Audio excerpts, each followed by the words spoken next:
Hello everyone, কেমন আছো তোমরা? আশা করি সবাই ভালো আছো। তো আজকে একটা নতুন ব্লগ নিয়ে তোমাদের সামনে হাজির হয়ে গেছি। তো আজকে ব্লগটা একদম অন্যরকম, ঠিক আছে? আজকে একদম অন্যরকম, তোমরা দেখতে পাচ্ছ। আজকে আমি আমাদের কিছু কুর্তি কালেকশন তোমাদের সাথে শেয়ার করব, ঠিক আছে? তো তোমরা ভিডিওটা একদম এন্ড পর্যন্ত দেখো, তাহলে তোমরা বুঝতে পারবে যে আমি রেগুলার মানে যেগুলো আমি পড়ি, কলেজ টিউশনি যাই আর কি, সেগুলোই তোমাদের সাথে শেয়ার করব, ঠিক আছে? তো দেখতে থাকো একদম ভিডিওটা শেষ পর্যন্ত। এই যে এখানে আছে আমার কিছু ওড়না কালেকশন, ঠিক আছে? এখানে আছে আমার সারারা, তারপরে ওয়ান পিস শর্ট কুর্তি, তারপরে আরও অনেক কিছু কুর্তি আছে। এই যে এগুলো আমার সবগুলোই প্রিয়, একদম খুব প্রিয়, মানে খুব কাছের। এগুলো আমি খুব পরি। এই হোয়াইট কুর্তি আছে, রেড কালারের আছে, ব্ল্যাক আছে, তারপরে টপ আছে, আরও অনেকগুলো আছে।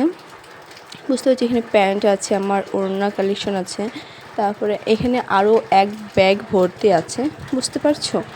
ওগুলো আর কি দেখালাম না খুলে, আমার একদম ফুল বিছানা ভর্তি হয়ে গেছে। যে এখানে প্যান্ট কালেকশনগুলো তোমাদেরকে দেখাচ্ছি, এত সুন্দর সুন্দর। শুধু এটা একটু হেভি কালারের, বাট সবগুলো আমার নর্মাল পরে যাওয়ার জন্য। বেশি হেভি কালারের একদম খুব। এই রেড কালারটা এখনও আমি পরিনি। দু তিনটে কুর্তি আমি এখনও পরা হয়নি আমার, ঠিক আছে? তারপরে একদম কালেকশনগুলো দেখার পর চলে আসছি আমি রান্না করতে। এই যে ভাত রান্না হলো আমার, তারপরে এখন রান্না করব আমি তরকারি, একটা খুব সিম্পল তরকারি, ঠিক আছে? কচু ঝিঙা দিয়ে, এই যে দেখতে পাচ্ছ কত লাল লাল ঝাল ঝাল, একদম রান্না করা কমপ্লিট। তারপরে এখন রান্না করব মাছ। এটা মাছের নাম কি বলো তো? আমি নাম জানি না, সিরিয়াসলি নাম তো জানি না ভাই, নামটা কি আমি সেটা বলতে পারছি না।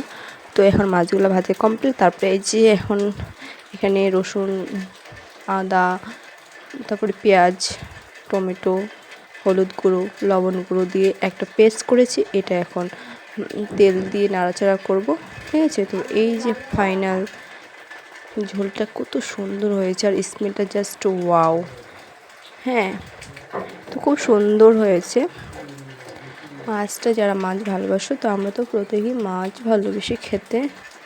এই যে আমাদের পেয়ারা গাছে অনেকগুলো পেয়ারা ধরেছে, আর সেটাই তোমাদের সাথে আমি শেয়ার করছি, বুঝতে পারছো? আর মেঘের অবস্থা ভীষণই খারাপ, ঠিক আছে? কিন্তু আমার এরকম অবস্থা বেশি ভালো লাগে, সিরিয়াসলি খুব ভালো লাগে। এমনি মেঘলা মেঘলা আকাশ। তারপরে এই যে আমি এখানে একটা পেয়ারা খাচ্ছিলাম। হ্যাঁ, তো পেয়ারাটার ভেতরে এই যে এরকম দাগ দাগ আছে, বাট এগুলো আমি খাই না। হ্যাঁ, কিন্তু খুব টেস্ট ছিল, বুঝতে পারছো? এত টেস্ট যে বলার বাইরে। ভালো থেকো, টাটা।